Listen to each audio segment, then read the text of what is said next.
أقبلت يا رمضان الخير مشرقة أيامك الغر بالآلاء والنعم. Sahabat LC, sebelum kita lanjut videonya, jangan lupa like, komen, dan subscribe channel ini agar sahabat semua tidak ketinggalan video-video terbaru dari LC. Dan share video ini agar sahabat semua bisa mendapatkan manfaat dan keberkahan dari video ini. Dan jangan lupa follow akun Instagram LC di @lcmedia.id dan Facebook Lembaga Studi Islam. Terima kasih atas dukungannya. Wassalamualaikum warahmatullahi wabarakatuh. وفي فيض من العطر هنا رمضان مدرسة تنير مآثر الفكر على الآيات والذكر وفي فيض من العطر هنا رمضان مدرسة تنير مآثر الفكر هنا رمضان مفتاح ودرب جاد بالخير يعانقنا فيمنحنا جمالا مشرقا يسري جمالا مشرقا يسري. Bismillahirrahmanirrahim. Assalamualaikum warahmatullahi wabarakatuh. Alhamdulillahilladzi hadana lihadza wa ma kunna linahtadiya laula an hadanallah. Asyhadu an la ilaha illallah wahdahu la syarikalah wa asyhadu anna Muhammadan abduhu wa rasuluhu la nabiyya ba'dah. Allahumma salli wa sallim ala nabiyyina Muhammadin wa ala alihi wa ashabihi wa man tabi'ahum bisanin ila yaumiddin. Wa qala ta'ala ya ayyuhalladzina amanu taqullaha haqqa tuqatih wa la tamutunna illa wa antum muslimun. Allahumma alimna ma yanfa'una wanfa'na bima 'allamtana wa zidna ilma. Kaum muslimin, sahabat LC yang dirahmati Allah Subhanahu wa taala. Alhamdulillah Allah Subhanahu wa taala masih memberikan kepada kita berbagai macam nikmat-Nya. Di antaranya adalah nikmat beribadah puasa di bulan Ramadan. Segala puji bagi Allah Subhanahu wa taala yang telah mewajibkan kepada orang-orang yang beriman berpuasa di bulan Ramadan. Puasa di bulan Ramadan memiliki banyak sekali faidah, manfaat, hikmah dan kebaikan yang tidak terhingga.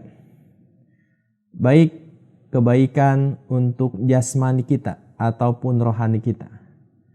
Kebaikan untuk fisik kita ataupun hati kita.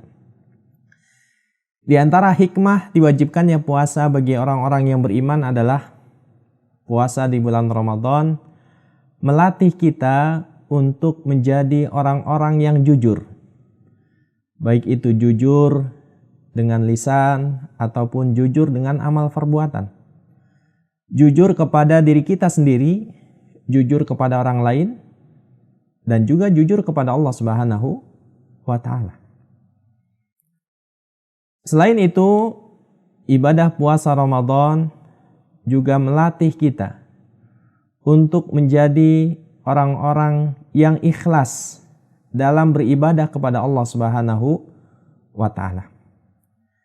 Rasulullah sallallahu alaihi wasallam bersabda di dalam hadis qudsi bahwa Allah Subhanahu wa taala berfirman, "Kullu amali ibni Adam lahu illa shaum fa innahu li wa ana ajzi bihi." Seluruh amal ibadah yang dikerjakan oleh manusia adalah untuknya kecuali puasa. Ini adalah ibadah yang dilakukan untukku dan aku yang akan langsung memberikan balasan pahala kepadanya. Al-Imam Ibnu Hajar rahimahullah ta'ala beliau menjelaskan bahwa yang dimaksud dengan puasa untuk Allah dan Allah yang akan langsung memberikan pahalanya adalah bahwa puasa ini lebih selamat dari riya. yaitu memperlihatkan amal ibadahnya, memperlihatkan puasanya kepada manusia untuk mendapatkan pujian dan sanjungan dari manusia. Inilah salah satu hikmah diwajibkannya ibadah puasa kepada orang-orang yang beriman. Maka dari itu wajib bagi kita semua yang sedang berpuasa di bulan Ramadan ini, marilah kita ikhlaskan semua amal ibadah kita hanya untuk Allah Subhanahu wa taala, mencari ridho dan karunia Allah Subhanahu wa taala. Atas dasar takut kepada Allah Subhanahu wa taala, atas dasar cinta kepada Allah Subhanahu wa taala, dan juga mengharapkan balasan pahala dari Allah Subhanahu wa taala, yaitu dimasukkan ke dalam surga Allah Subhanahu wa taala dan juga melihat wajah Allah Subhanahu wa taala di dalam surga. Kita wajib berusaha untuk menjauhi berbagai macam riya di dalam ibadah kita, termasuk dalam berpuasa di bulan Ramadan ini. Barang siapa yang ibadahnya disusup riya, maka dia adalah orang-orang yang sangat merugi. Dan dia akan diancam Allah Subhanahu wa taala masuk ke dalam azab neraka. Banyak sekali dampak buruk dari riya. Di antaranya adalah orang-orang yang berbuat riya, orang-orang yang memperlihatkan amal ibadahnya kepada manusia dengan tujuan agar dipuji oleh manusia, agar disanjung oleh manusia. Mereka itu adalah orang-orang yang akan pertama kali diadili Allah Subhanahu wa taala pada hari kiamat, dan mereka adalah orang-orang yang pertama kali akan dimasukkan ke dalam neraka.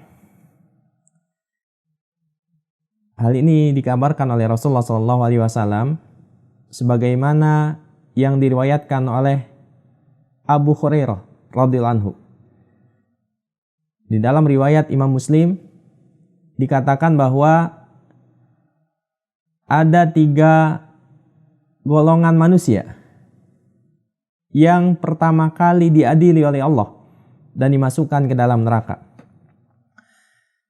Golongan yang pertama adalah mereka yang mati di medan jihad. Bagaimana bisa orang-orang yang mati berjuang di medan jihad menjadi orang yang pertama kali diadili dan dimasuki dalam neraka? Dalam hadis ini disebutkan, ketika mereka didatangkan kepada Allah Subhanahu wa taala, kemudian Allah memperlihatkan nikmat-nikmat Allah kepadanya, dan orang tersebut mengakui nikmat-nikmat Allah dan tidak mengingkarinya. Lalu Allah bertanya kepadanya, dengan nikmat-nikmat yang aku berikan kepadamu ini, engkau gunakan untuk apa? Orang ini mengatakan, sesungguhnya aku menggunakan nikmat-nikmatmu ini untuk berjihad, berperang, membela agamamu, dan di jalanmu. Allah Subhanahu wa taala mengatakan, sesungguhnya engkau berdusta. Engkau berjihad, berperang di medan jihad hanya untuk ingin dipuji oleh manusia. Ingin dikatakan bahwa engkau adalah seorang pemberani. Maka ketika itu Allah Subhanahu wa taala memerintahkan kepada para malaikat untuk menyeretnya dan dimasukkan ke dalam api neraka. Kita tahu bahwa jihad adalah puncak amal di dalam Islam.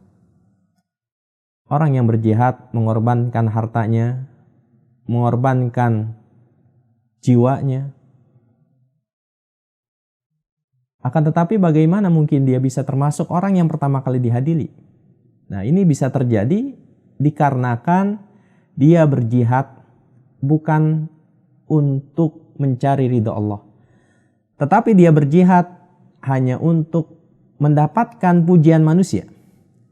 Dia berbuat riya. Dia ingin dipuji oleh manusia, dan dia telah mendapatkan hal itu. Orang-orang mengatakan bahwa ia adalah seorang pemberani. Inilah dampak buruk dari bahaya riya. Begitu juga orang yang berpuasa, ketika puasanya itu ingin dipuji oleh manusia, ingin dilihat oleh manusia, maka ia adalah termasuk orang yang akan diadili oleh Allah dan akan dimasukkan ke dalam neraka. Kemudian golongan yang kedua adalah orang-orang yang dia belajar ilmu, mengajarkan ilmu dan membaca Al-Quran.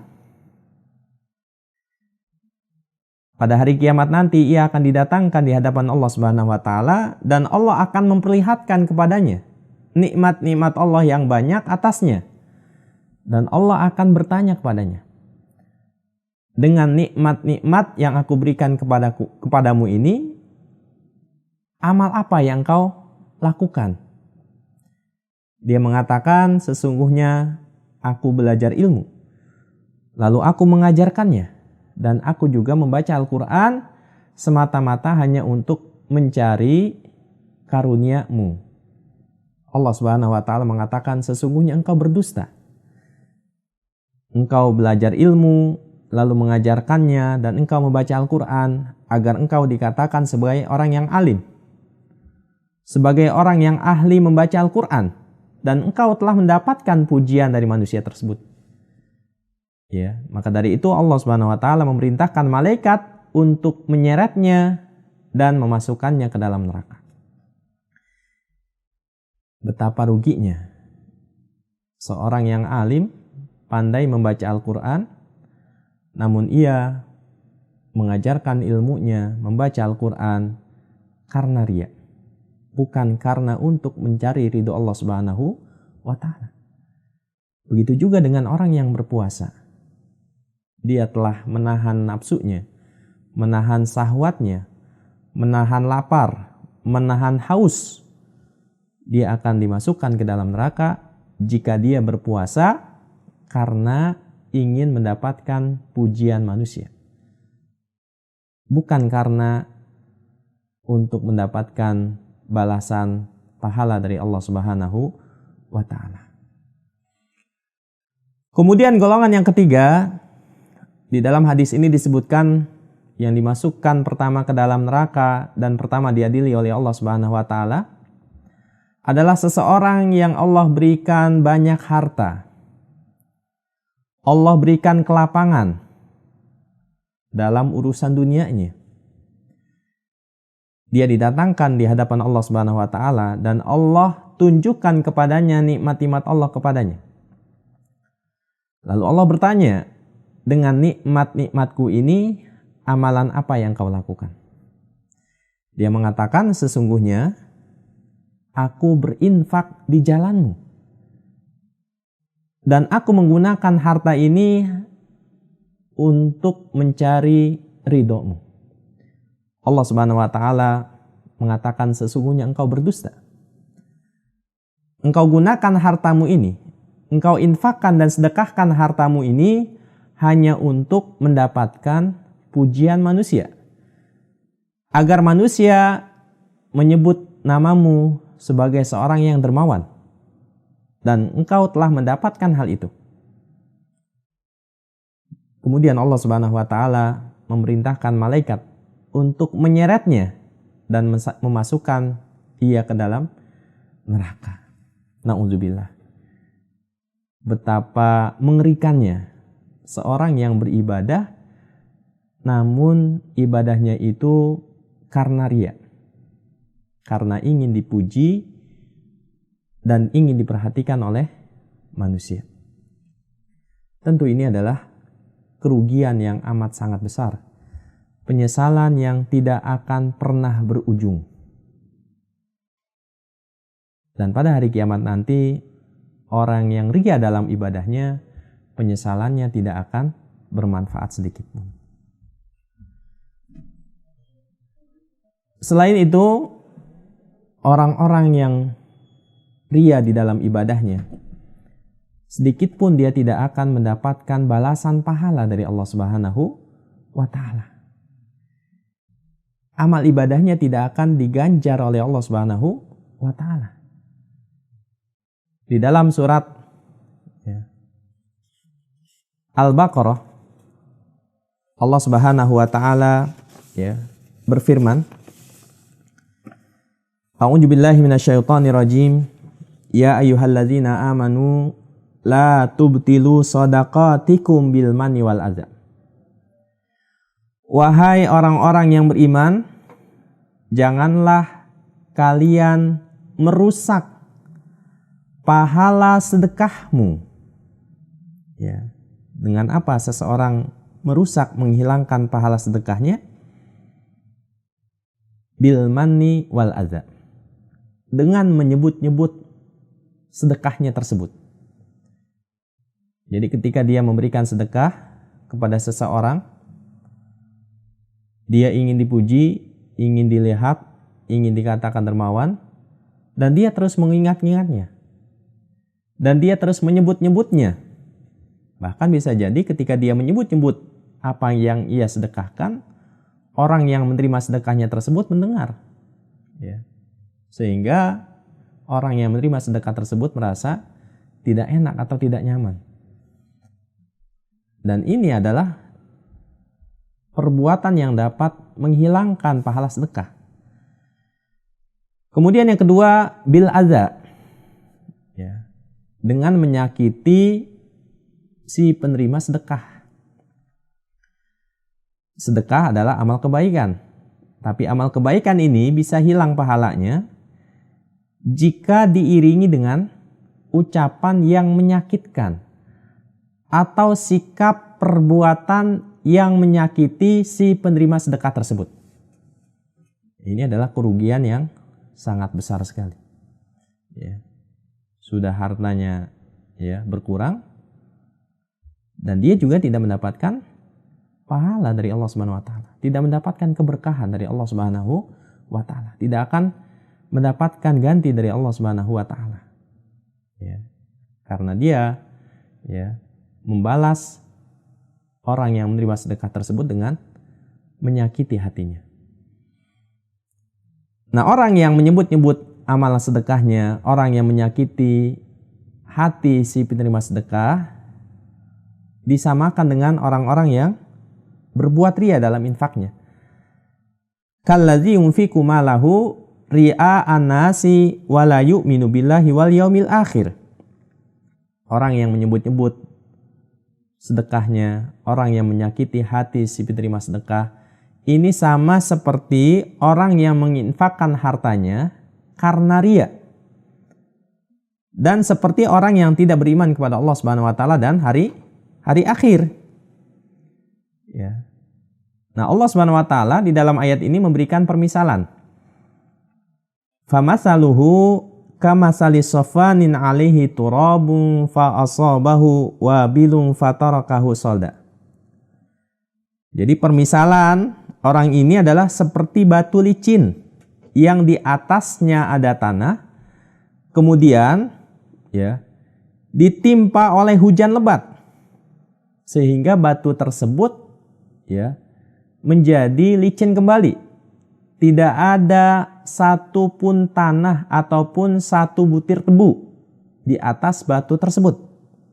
Ya, artinya orang yang telah berbuat baik, namun kebaikannya itu atas dasar ria, maka sedikit pun dia tidak akan mendapatkan balasan pahala di sisi Allah Subhanahu wa Ta'ala. Ya. Ayat ini disebutkan Allah Subhanahu wa Ta'ala di dalam surat Al-Baqarah ayat 264. Kemudian bahaya yang selanjutnya dari perbuatan riya adalah riya ini merupakan perbuatan syirik kecil yang lebih berbahaya daripada fitnah Dajjal. Rasulullah SAW telah bersabda, "Ala ukhbirukum bima huwa akhwafu alaikum indi minal masihid dajjal."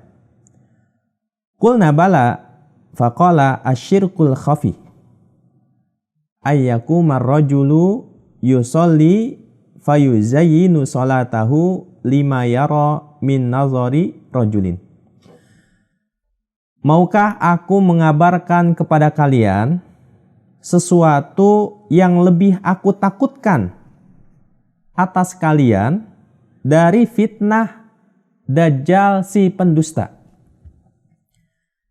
Ya, ketika Rasulullah SAW bertanya tentang hal ini, para sahabat sangat antusias. Beliau ingin tahu apakah itu yang sangat ditakutkan oleh Rasulullah, bahkan bahayanya sangat besar sekali, lebih besar daripada fitnah Dajjal. Ya, Rasulullah SAW mengabarkan asyirkul khafi, syirik yang tersembunyi. Ya, dikatakan syirik yang tersembunyi karena hal ini ya berada di dalam hati, yang kebanyakan manusia tidak menyadarinya. Ya, dan kebanyakan manusia tidak bisa melihatnya. Ya, hanya Allah Subhanahu wa taala yang mengetahui apa yang ada di dalam hati manusia. Ya.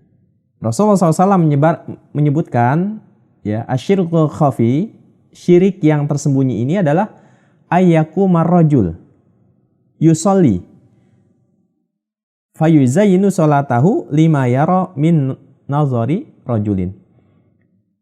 Ini adalah seperti seorang laki-laki yang dia melaksanakan sholat, kemudian dia memperindah bacaan sholatnya, memperbagus gerakan sholatnya, hanya untuk mendapatkan perhatian dan pujian manusia. Ya, para ulama mengatakan bahwa riya ini ya lebih besar fitnahnya daripada fitnah Dajjal, karena fitnah Dajjal ini menimpa hanya orang-orang yang berada di zamannya dan berada di masanya. Berbeda dengan riya, ini adalah penyakit yang sangat berbahaya yang bisa menyerang setiap orang, kapanpun dan dimanapun. Kemudian fitnah Dajjal ini adalah fitnah yang masih bisa terlihat oleh mata. Beda dengan ya riya yang merupakan syirik yang tersembunyi di dalam hati, yang kebanyakan manusia tidak menyadarinya. Maka dari itu bagi kita yang beribadah kepada Allah Subhanahu wa taala, terkhusus di bulan suci Ramadan ini ya, dan bulan-bulan selanjutnya, marilah kita terus berusaha untuk mengikhlaskan seluruh amal ibadah kita semata-mata hanya untuk mencari ridho dan karunia Allah Subhanahu wa taala. Jangan sampai ya, amal ibadah yang sudah kita lakukan ternyata nanti pada hari kiamat tidak ada balasan pahalanya di sisi Allah Subhanahu wa taala. Ya. Sehingga kita akan menjadi orang-orang yang merugi nanti pada hari kiamat. Ya. Nah, orang yang berbuat riya, dia bukan hanya diancam masuk ke dalam neraka, bukan hanya menggugurkan pahala ibadahnya, namun orang yang berbuat riya dalam ibadahnya akan dihinakan dan akan direndahkan Allah Subhanahu wa taala. Ya, Rasulullah SAW bersabda, "Man samma'an nas bi amalihi sama'allahu bihi masami'a khalqihi wa sagharahu wa haqqarahu. Barang siapa yang berbuat sum'ah. Sum'ah ini memperdengarkan amal ibadahnya kepada manusia dengan tujuan ingin dipuji oleh manusia. Jadi barang siapa yang berbuat sum'ah dalam amalnya, ya, maka Allah Subhanahu wa taala akan menyebarkan aibnya di tengah-tengah manusia. Dan Allah Subhanahu wa taala akan menghinakan dia, akan merendahkan dia. Ya. Kenapa demikian? Karena tujuan dia beribadah yang seharusnya ditujukan untuk mencari ridho Allah Subhanahu wa taala, namun dia malah mencari ridho manusia. Bukannya mendapatkan pujian manusia, malah dia mendapatkan celaan dari manusia. Disebabkan karena Allah membongkar aibnya. Nah, ini adalah bahaya yang sangat besar sekali dari perbuatan riya dalam beribadah kepada Allah Subhanahu wa taala. Nah, sahabat LC, kaum muslimin yang semoga dirahmati Allah Subhanahu wa taala, tentu kita sebagai seorang yang beriman kepada Allah Subhanahu wa taala berharap pahala ibadah kita akan terus berkembang di sisi Allah. Dan kita akan bertanya, ya, bagaimana cara kita, ya, menghilangkan riya dalam setiap ibadah kita. Nah, para ulama telah menjelaskan banyak sekali cara untuk mencegah atau mengobati perbuatan riya. Di antaranya adalah dengan mengenal keagungan Allah Subhanahu wa taala, memahami sifat-sifat Allah Subhanahu wa taala yang maha baik, dan mengetahui nama-nama Allah Subhanahu wa taala yang maha indah. Ketahuilah bahwa Allah Subhanahu wa taala maha melihat, Allah maha mendengar, Allah maha mengetahui, dan Allah maha mengawasi setiap gerak-gerik amal ibadah kita. Bahkan Allah maha mengetahui seluruh hati kita, seluruh isi hati kita Allah Subhanahu wa taala maha mengetahui. Tidak ada sesuatu pun yang luput dari Allah Subhanahu wa taala. Ya. Dan Allah akan memberikan balasan pahala yang sangat besar jika kita mengikhlaskan amal ibadah kita semata-mata hanya untuk mencari karunia Allah Subhanahu wa taala. Amalan yang kecil akan menjadi besar pahalanya di sisi Allah jika kita ikhlaskan karena Allah Subhanahu wa taala. Sebaliknya, jika amalan itu besar namun ya tidak ikhlas karena Allah, maka pahalanya tidak ada. Tidak ada nilainya di sisi Allah Subhanahu wa taala. Ya. Maka teruslah kita mengenal keagungan Allah Subhanahu wa taala, mengetahui nama-nama dan sifat-sifat Allah Subhanahu wa taala yang maha baik.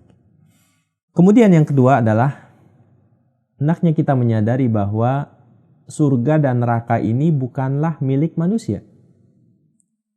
Surga dan neraka ini adalah milik Allah Subhanahu wa taala.